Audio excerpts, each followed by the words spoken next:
Hello friends, आजची recipe आहे mutton gravy. आणि इथे बघूया, मी घेतलेले आहेत खूपच कमी साहित्य. सुखं खोबरं घेतलं आहे, कांदा, लसूण, मिरची आणि टोमॅटो. आता मी इथे मटनसुद्धा घेतलेलं आहे, जे की आहे अराऊंड 1 किलो, 1 पावणा किलोच्या दरम्यान. जो खोबरं आपण घेतलेलं होतं ते खोबरं आपण चांगलंपैकी असं लाल करून घ्यायचं आहे, जेणेकरून ते चांगलं असं गरम होईल आणि त्याला चांगला कलर येईल. थोडंसं जास्त भाजायचं नाही, थोडंसंच. आणि त्याच्यानंतर आपण कांदा टाकून घ्यायचा आहे. कांदासुद्धा आपण भाजत असताना त्याच्यात लसणाच्या पाकळ्या टाकायच्या. मी 20 ते 25 लसणाच्या पाकळ्या घेतल्यात, कारण छोटे छोटे लसूण होते. त्याच्या हिशोबाने आपल्याला हे हलवत बसायचं आहे. आणि हलवताना तुम्ही बघत असाल, इथे बघा कलर चेंज झाला. बस एवढाच कलर चेंज करून आपल्याला हे सगळे साहित्य जे आहेत ते आपल्याला मिक्सरमध्ये वाटून घ्यायचं आहे. कोणाला जाडसर आवडतं, कोणाला पातळ आवडतं, बारीकसं आवडतं, आपापल्या हिशोबाने तुम्ही करू शकता. आणि ह्याच्यातच मी टाकणार आहे 5 हिरव्या मिरच्या, टोमॅटो 1 कापून, आणि ह्याला चांगलं असं ग्राइंड करून घेणार.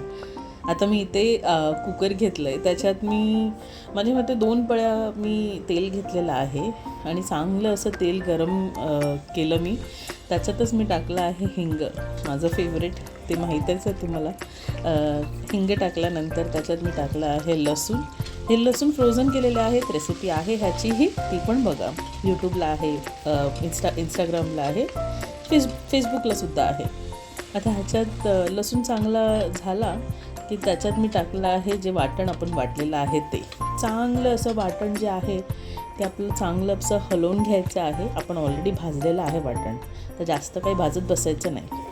ह्याच्यात मी टाकला आहे लाल मसाला. हा तिखा लाल मसाला आहे एव्हरेस्टचा. आणि हळद टाकली आहे. आणि हा गरम मसाला आहे, संडे स्पेशल मसाला बोलला तरी चालेल, गरम मसाल्यासोबत ते टाकलं आहे. आणि थोडासा मटन मसाला टाकला आहे, जास्त नाही, थोडासा, किंचितचा. आता मी सॉल्ट टाकलं आहे. सॉल्ट स्वादानुसारच टाकायचं आहे आपापल्या. 1 किलो आहे तर मी थोडं जास्तच टाकलं आहे. आणि हे चांगलं हलवून असं घेतलं, थोडंसं तेल येऊ दिलं. त्याच्यात आता मी मटण सोडलेलं आहे. आता मटण मी चांगल्यापैकी, हे 1 किलो मटण होतं, विथ थोडीफार चरबी होती ह्याच्यात. थोडी चरबी घेतेच, जेणेकरून की मटणाला एक चांगला तेल सुटतं त्याच्यासाठी. आता हे चांगलं मी हलवलं आहे मटण सुंदरपैकी, आणि त्याला एकजीव करून घेतलेला आहे. एकजीव केला आहे. त्याच्यानंतर आपण ज्या मिक्सरमध्ये वाटलं आहे त्या मिक्सरमध्ये पाणी टाकून आपण ह्याच्यात पाणी टाकायचं आहे. थोडं आता परत हलवून घ्यायचं आहे. हलवून घेतला.